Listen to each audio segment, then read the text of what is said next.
Sorry you had to walk over here to find that out, but. Michael's got to either come in. Yep. Yep. There we go. And he's still looking a little bright. Put that down just a smidge. Yeah, we're good. You all right? Yeah, that's it. Perfect. Okay. And make sure that's okay. Good. And we're good to go. Would you like any water, Mike? Or Sure. Wait, we're Would live you like- already, not right. did I hit live already? Oh yeah, gotta do that. Yeah. Why don't you play the intro? We'll get ready for it. Would you like water? Yeah, that'd be great. Or more kombucha? Water. We've got a bottle of water. No, he's got water in a cup. We're good. I don't have a bottle. Can I put it in the same cup or is that? Yeah, that's Put fine. some kombucha in there, please.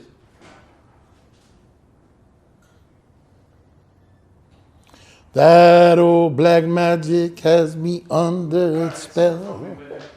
That old black magic that you do so well. Ah, here we go. Right, Mike? Yep. Mike, bring it up. All right, now watch. Here we go. There. There's the coaster. Yeah, we're good. Awesome. Take a deep breath with me. And another deep breath. Okay. You're going to have a lot of fun. And you know what the best part is? You can be yourself. Oh, no. No. We're all in trouble now. I'm assuming we're back to Yeah.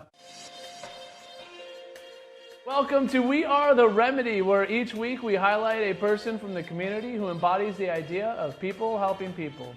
We raise awareness of good news and broadcast to the world more good news. We deliver messages of creativity, humor, dreams, visions, solutions to today's most pressing problems. We provide a global platform to connect people helping people, inspiring them to give back to their community. Good name. Oh, that's okay, sweetheart. Oh, yeah. Here we go. Awesome. And welcome back to We Are the Remedy. My name's Trevor Henley, and I'm the founder and inspirational activist for Desire to Inspire Studios. And we have our good sir Michael Pritchard with us today. Nice to see you, folks. Love you. And in case you want to get names easy, we have Michael Lee with us Mike as Lee, well. the incredible. And Mike Thank Lee. you. Thanks. Nice to be here. And we have Elmer hanging out here. He's the guide dog. So if he beautiful pops guide. up, say hello. So Beautiful We call guy. him Elmer the Wonder Dog. Elmer the Wonder Dog, no doubt, right? Yeah, really. So, Michael, why don't you tell us how you know Michael? Oh, this is gonna be fun. This remarkable spirit. When I think of resiliency and the remedy for a better community, being medicine for the better world, it's an inspiring and loving and good friend who, for way over 30 years, has been so helpful to me and others in the community in their sobriety and legendary lifting of them to think about disability awareness and the kindness and compassion that it takes to take time to pump the brakes and be with people that have disabilities or are suffering in some way through addiction. And this wonderful man has done remarkable work in both fields and is, to me, a great and guiding light in our community where we live. And he is the remedy for a better world and for a better community. So just basically, real quickly, I met Mike. He was the son of a highly decorated firefighter, Harry Lee, San Francisco. Mike lost his vision when he was a youngster at 13. And he's not a survivor, he's a prevailer and an overcomer. And he went on to do incredible speaking, and he and I have been out working for 30 years, talking and uplifting children and talking about bullying, teasing, and isolating and self-isolating with folks in recovery. And he's a remarkable spirit. I'm honored to call him my good friend and to have been with him. But Mike, if you wouldn't mind, just share with Trevor, because I met Trevor when he was a youngster. He was 16. And Mike was awfully young when I met him as well, but he and you both have done remarkable work in the community. Mike, would you share with us a little bit about your early childhood and just maybe what brought you to the resilience that you now possess? I sure can, Mike. And thanks, Trevor, for having me Yeah, today. most definitely. Thank you for joining us. My journey really started when I was 13. One day after school, I was lighting a fire with gasoline, and it blew up. I was severely burned, contracted encephalitis in the hospital, and was left totally blind. And it was decided that I'd go back to a regular school, and I couldn't believe the amount of teasing and misunderstanding that there was. So I decided to dedicate my life to helping, especially young people, traverse their own disabilities. Everybody has a disability. Some people's are on the outside, some people's are on the inside. Wow. Right. Yeah. And it's when we can embrace that disability and expose it into the light of day that helps us to become a whole person. Yeah. I think that the bullying and the teasing happens when kids and adults too feel less about themselves, and they feel less about themselves because they haven't come to grips with the parts of them that aren't perfect. We all want to be so perfect in this society, but we all have so many foibles and flaws, and if we share those foibles and flaws, especially with kids, Yeah. What does that do for them, Mike? oh, it empowers them. You'd be surprised. I'll ask a group of, say, third graders, does anybody in here have a disability? Nope, not us. We're cool. And then I start explaining about how a disability can just be your difference. What if you're the short boy Right. or the tall girl? We just experienced Right, that with with Zach Zach, here the other right. day, yeah. So, Mike, you've endured and persevered through some very traumatizing incidences. If you could tell us about the incident where you were up in Novato, and tell folks what happened because you were walking down the street with your puppy. Well, I was walking down, and if you live in Novato, you've seen me because I'm the Novato blind walking fella. And my favorite thing to do is wave at people and to see who will wave back. How do you know? Because people will stop me on the street and they'll say, how do you know I drive by? You wave at me every time. And I think, Trump supporter. What? Stay off that topic, will you please? Here we go. No, you're not. Go ahead. Okay. And, you know, Mike, one of the ways that I reach kids is through humor. Yes. And to laugh at ourselves. Right. I mean, if you think about it, everybody knows a blind joke. Right. Oh, yeah. And it's good. Right. But some of them hurt. There are a lot of things that people say, and and the hurt, I don't think it comes out of them necessarily wanting to hurt, but it comes out of ignorance and not knowing. Right, right. And a lot of times the not knowing is what puts people off. Right. So that's why I like to share my story right up front, and it also gives, especially kids, the empathy to look inside themselves and share their own feelings. Right. Why is that so important for that isolated kid who has some sort of challenge in life in a classroom, for them to know that there's, and when others get up and share that, you know, like you do when you go and you teach in the schools and then the colleges and universities, why is it so important for them to get that, Mike? Well, because it's about becoming a well-rounded person. I think you really need to have that empathy, and you're not going to have it really until you can feel it in yourself. And you have to get in touch with the parts of you that maybe don't feel so good. We all want to be perfect, but we hide that stuff. I think the way that we can show our perfection is to show our imperfections. Because it's our imperfections that connect us as a people. Yeah, exactly. What do you suggest to us right now in a time of bullying, teasing, laughter, ridicule, shunning, and shaming that are going on out there, and some of the adult role models are awfully hard on each other, and not on the cyberbullying end too, Mike. The kids are dealing with the bullies follow them home.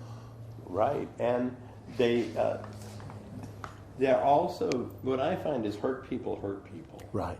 And it's those kids that are the bullies that have the most pain. Right. And then they inflict that pain on the other innocent kids. Like an open wound dripping on someone else, right? Right. Yeah.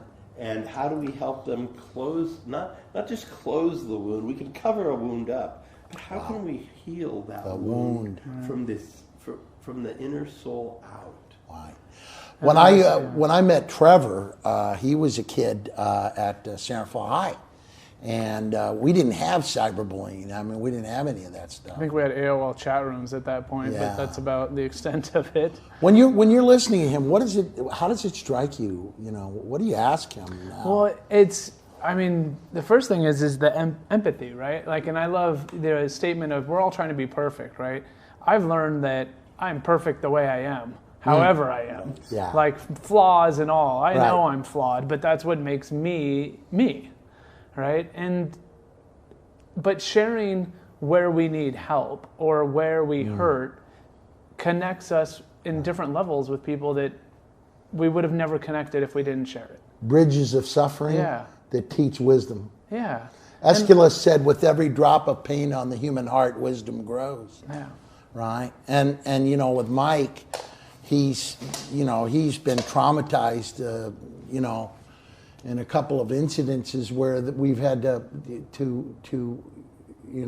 totally assist him. One where he fell into a manhole. They took his dog away from him, and that should never have happened. And they took him to the hospital, and it was a very traumatizing time for us. And I went up and I called the chief of police, and we got his beautiful doggy back to help him.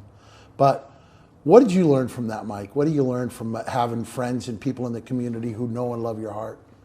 Well, what I've learned, especially from hanging out with Pritch, is that your heart is as big as you let it be. Yeah. My heart, when I met Mike, was kind of a little small black rock. Right. And it's because I'd never had any human touch it in such a way to open me up. To look at myself and to laugh and to have the joy of humor, and when we laugh at ourselves. Yeah.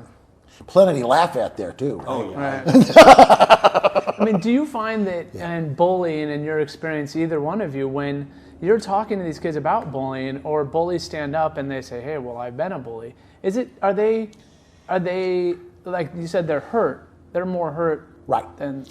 Is it trying to heal when they bully, or is it trying to connect? Is it just a misunderstanding of how to connect? They're searching for understanding, and Mike would tell you the same thing. But they're looking for somebody to get it.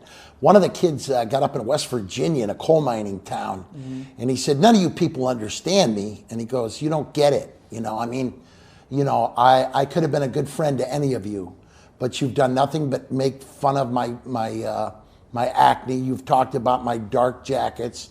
You've called me the school shooter, the loner, the loser."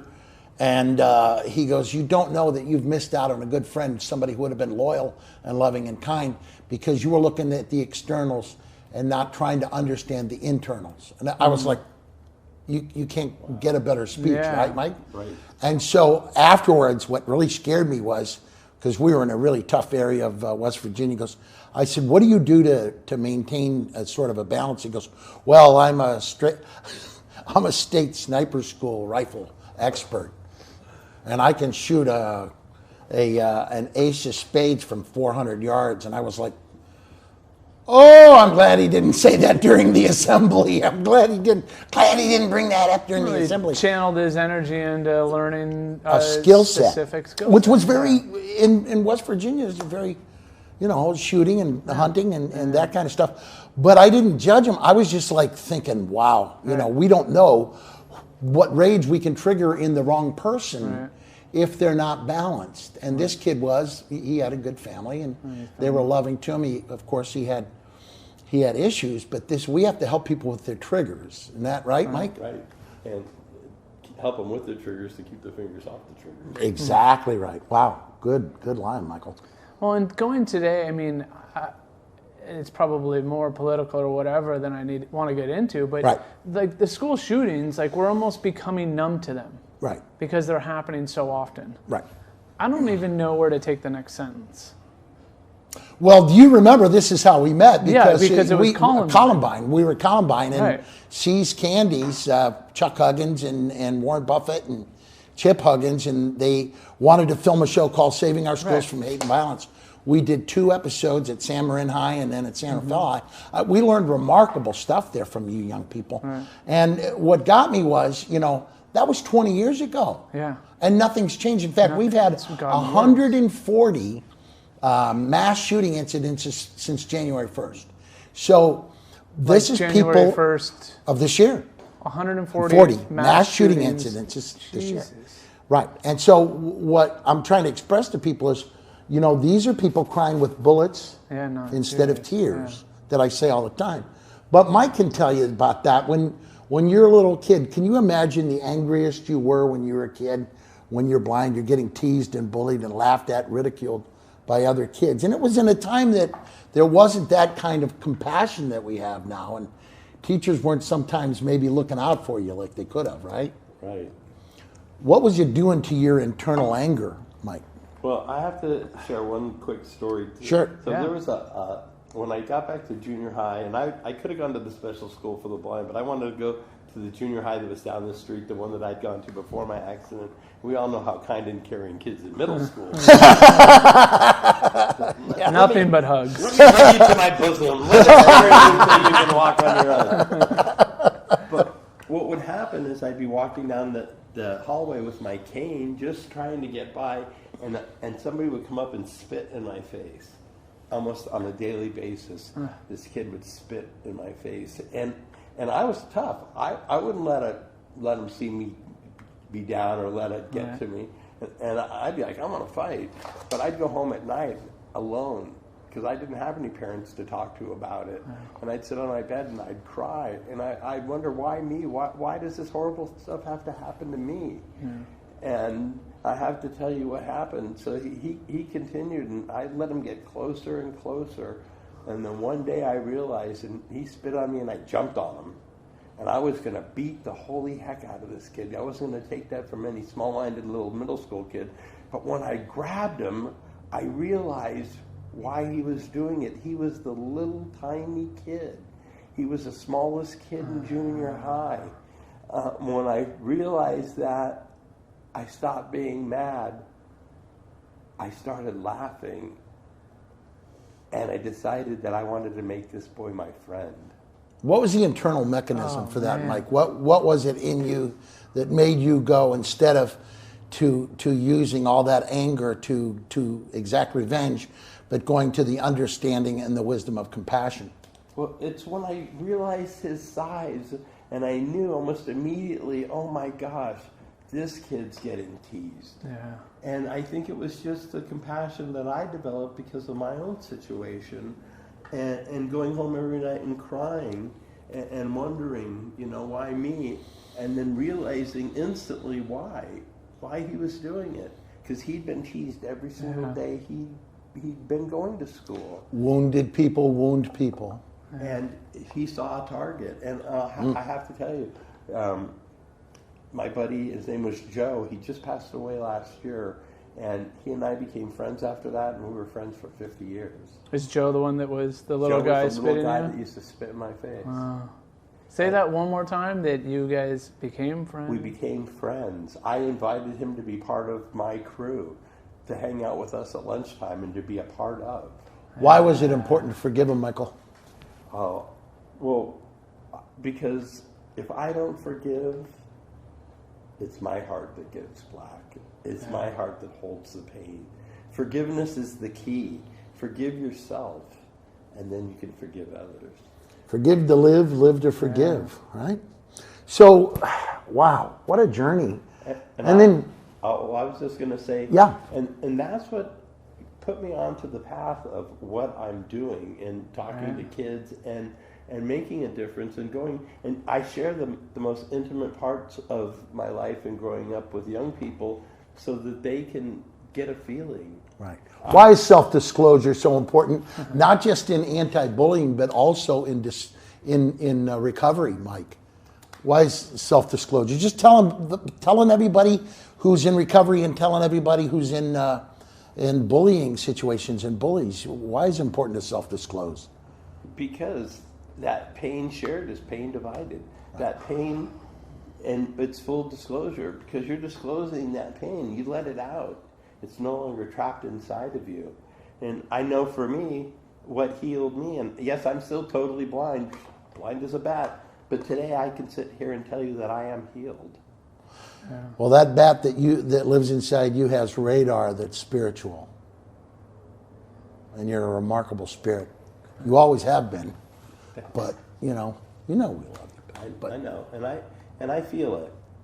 Why do you think the cruelty is up right now? Why is it ratcheted up right now? What has caused the cruelty in kids that wasn't there? I mean, even when 10, 15 years ago, I thought we were making incredible headway and progress, right? I thought we were, but it seems that we've kind of gone, and I don't want to point at technology, right? But we're staring at screens. Right. We're not talking to people. Right. We're not even talking on the phone. We're texting. We need to engage in human discourse, laughter. What does it do when you're around a bunch of idiot comedians like myself and the other idiots that you hang out? When we're taking a road trip somewhere, there's 5 or 6 of us in a car. What does that do? What do you think?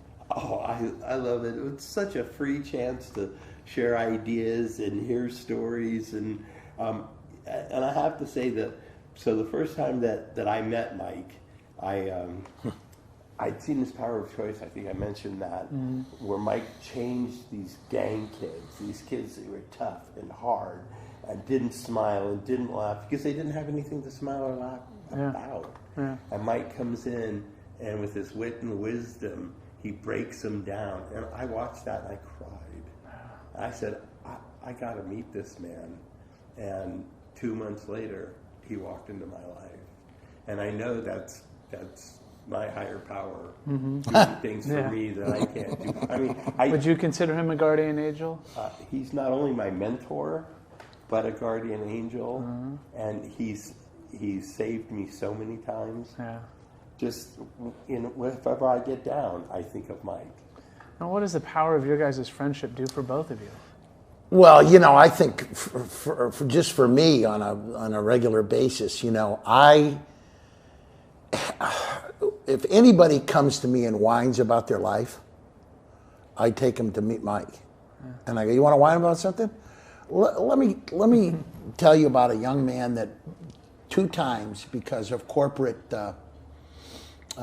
Greed. Not just greed, but just lack of compassion, lack of compassion and connection to disability awareness. He falls into 2 manholes, but he comes back. We go to court. We seek justice. Truth and love are sisters to justice, folks, and the best disinfectant is sunshine. And because of that, Mike got a beautiful home. And he got economic stability, because if you do not pay attention to the fact there are folks out there who have challenges, and we need to be aware of them and to help them, and they can live through this.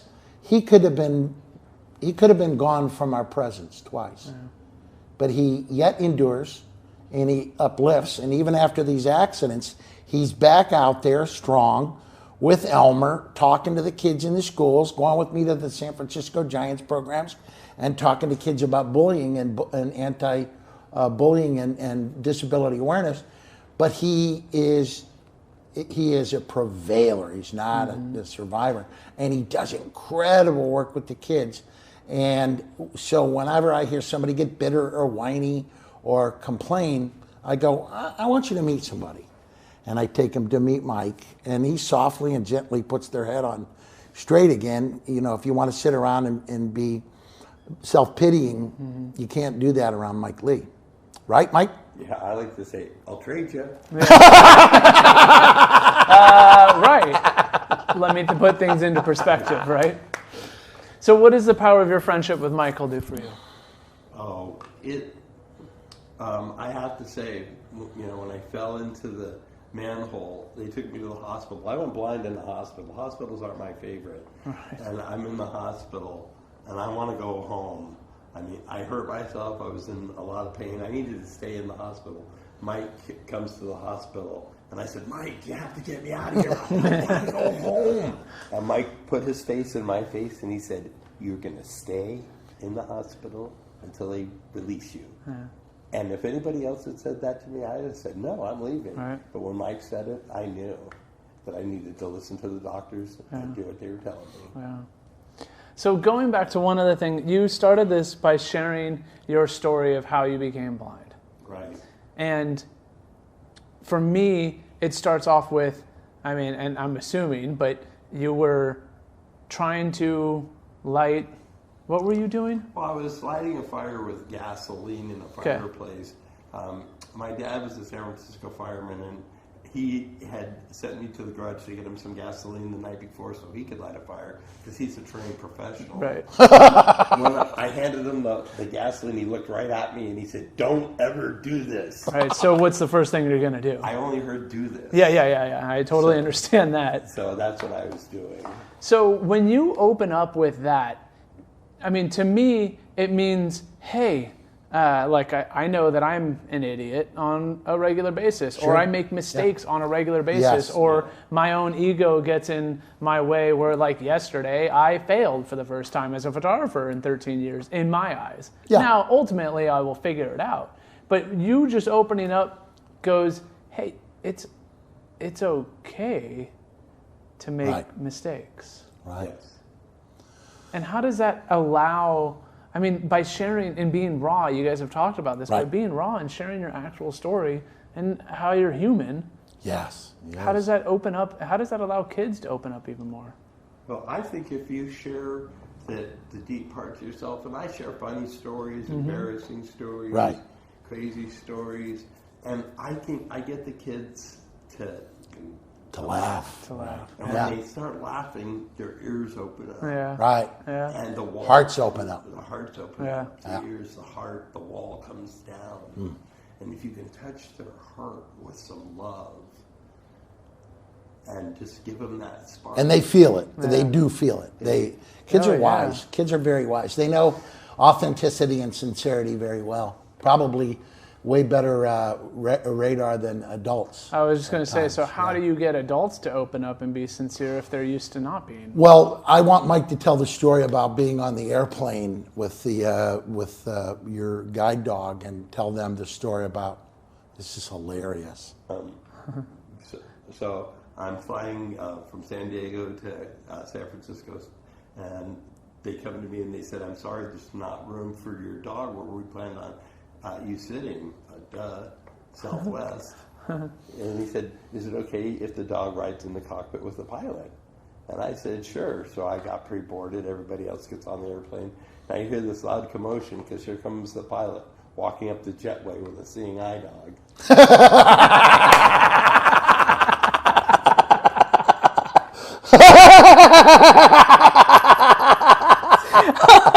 I could just imagine And then being tell in them that what one place. of the people said. Just- The lady next to me says, I know Southwest is cheap, but shouldn't a sighted pilot be a prerequisite?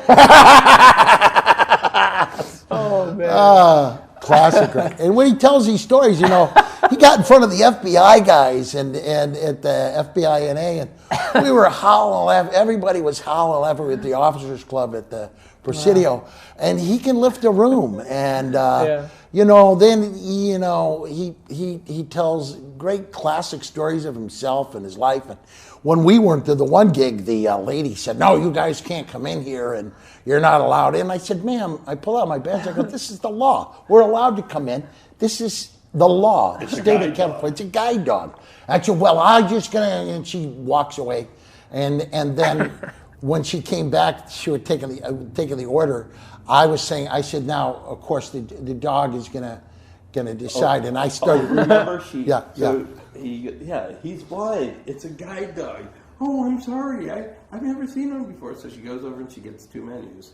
So she brings me a menu and Mike a menu.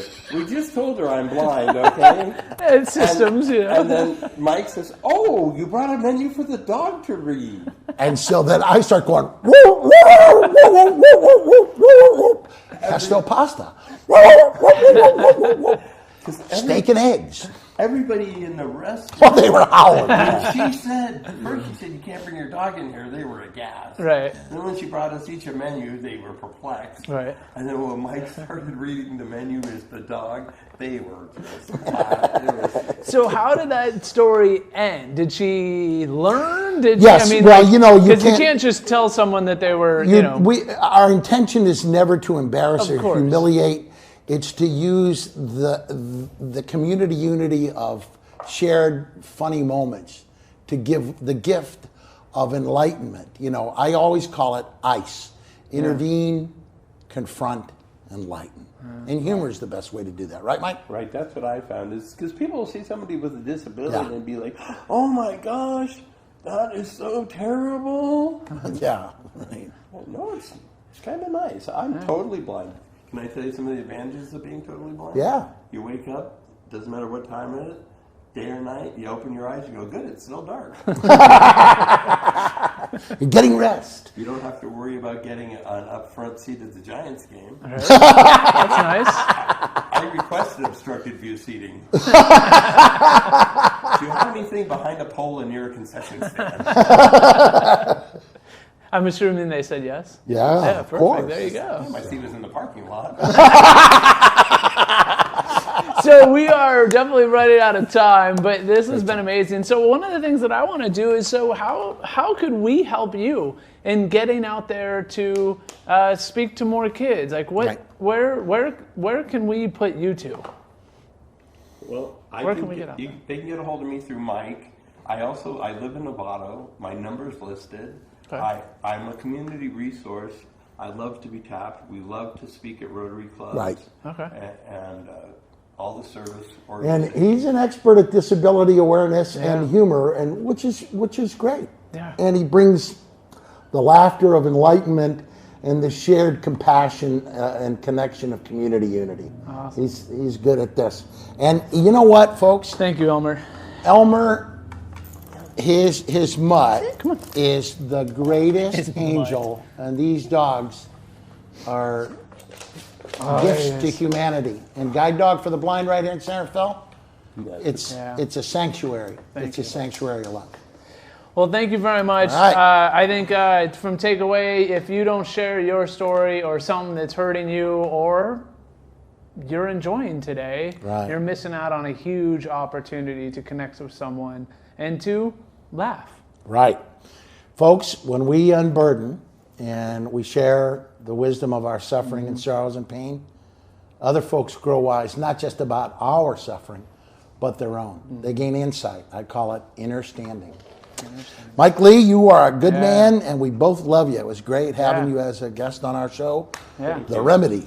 And you know they say laughter's the best medicine? Yeah. And it's the only medicine that we all can afford. Wow. Hey. Great line, Mike. You don't even have to have insurance to Right.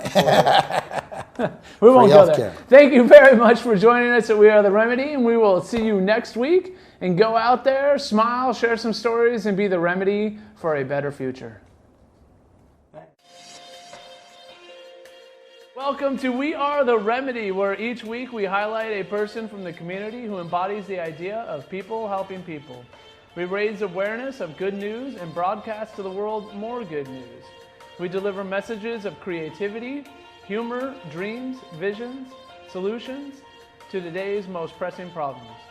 We provide a global platform to connect people helping people, inspiring them to give back to their community.